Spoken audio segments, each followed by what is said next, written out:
आप सभी, मैं आशा करती हूँ सभी लोग स्वस्थ और प्रसन्न होंगे। आज हम हमारा पाठ संज्ञा को पढ़ेंगे और समझेंगे। तो आइए शुरू करते हैं इस पाठ को। ये है पाठ 5, संज्ञा किसे कहते हैं। बोलचाल की भाषा में यदि मैं आपको बताऊं तो संज्ञा नाम को कहते हैं। अब वह नाम चाहे किसी वस्तु का हो, किसी स्थान का हो, किसी प्राणी का हो, किसी भाव का हो, सभी का नाम संज्ञा कहलाता है। और व्याकरण की दृष्टि से यदि संज्ञा को परिभाषित किया जाए तो किसी व्यक्ति, वस्तु, स्थान, प्राणी या जाति या भाव का बोध कराने वाले शब्द ही संज्ञा कहलाते हैं। आइए से शुरू करते हैं। संसार में हर वस्तु या प्राणी का कोई ना कोई नाम जरूर होता है। बिना नाम वाली वस्तु प्राणी नहीं होती। प्रत्येक वस्तु को हम नाम से ही पहचानते हैं, जैसे कि सोफा, मेज, टेलीफोन, तस्वीर आदि। ये सभी क्या है? नाम। कई बाईं ओर के चित्र में कुछ प्राणी दिखाई दे रहे हैं, जैसे कि आदमी, औरत, कुत्ता, भेड़, बैल, चिड़िया, मोर। ये सभी क्या है? प्राणी। हमारे मन में जो भाव उठते हैं उनके भी नाम होते हैं।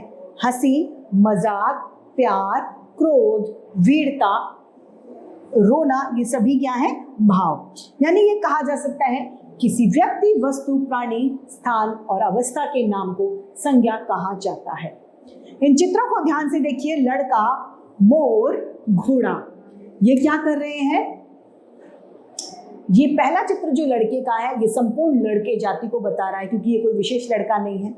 दूसरा चित्र जो है मोर, ये कोई विशेष मोर नहीं है, ये संपूर्ण मोर जाति को बता रहा है। और तीसरा चित्र में घोड़ा जो है, ये कोई विशेष घोड़ा नहीं है, संपूर्ण घोड़े की जाति को बता रहा है। अतः जो व्यक्ति अपने विशेष स्वयं विषय को न प्रस्तुत करके अपनी संपूर्ण जाति को प्रस्तुत करता है, वे जातिवाचक संज्ञा कहलाते हैं। जैसे कि गांव, नगर, पशु, नदी, पहाड़, कुर्सी आदि सभी क्या है? जातिवाचक संज्ञा के उदाहरण। यानी ये कह सकते हैं जिन संज्ञा शब्दों से एक ही प्रकार की सभी वस्तु या प्राणियों का बोध होता है, उन्हें जातिवाचक संज्ञा कहते हैं। दूसरे में चित्र दिया गया है जवाहरलाल नेहरू, एक इमारत, एक गोदान, प्रेमचंद्र जी के द्वारा लिखा गया उपन्यास। पहले चित्र में जवाहरलाल नेहरू एक विशेष व्यक्ति है। दूसरे चित्र में कुतुब मीनार एक विशेष इमारत है जो दिल्ली में स्थित है और सारे में प्रसिद्ध भी है। तीसरी में एक पुस्तक दी गई है जिसका नाम है गोदान, जिसके लेखक मुंशी प्रेमचंद्र जी है। वो एक विशेषता अपने आप को दिखा रही है। अतः ये तीनों चित्र अपने व्यक्तिगत को सामने प्रस्तुत कर रहे हैं। यानी ये सभी क्या है? व्यक्तिवाचक संज्ञा के उदाहरण। हिमालय, गंगा, ताजमहल, यमुना नदी, ये सभी क्या है?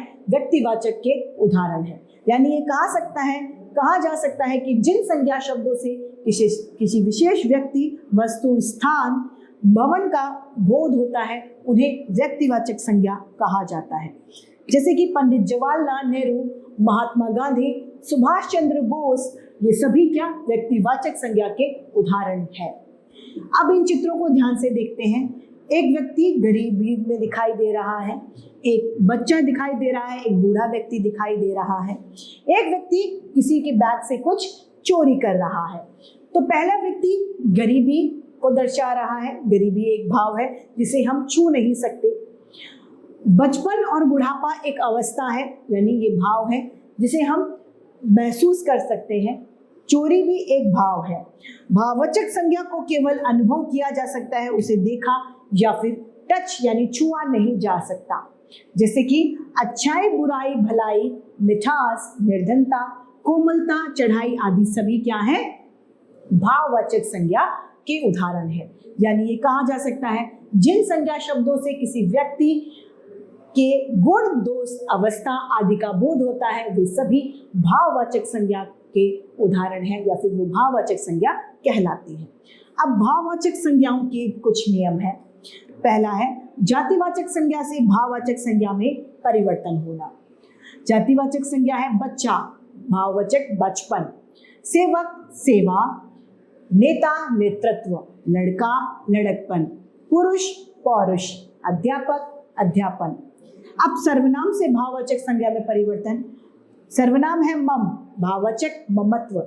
सर्वनाम अहं, अहंकार, भाववाचक। अब विशेषण से भाववाचक संज्ञा में परिवर्तन। वीर का वीरता, विशेषण है सज्जन सज्जनता। सुंदर विशेषण भाववाचक संज्ञा सुंदरता। कठोर विशेषण भाववाचक संज्ञा कठोरता। लंबा विशेषण भाववाचक संज्ञा लंबाई। भला विशेषण भाववाचक है भलाई। कड़वा कड़वाहट। स्वास्थ्य स्वस्थ स्वास्थ्य। गरीब गरीबी। दुखी दुख। सफेद सफेदी। लघु लघुता।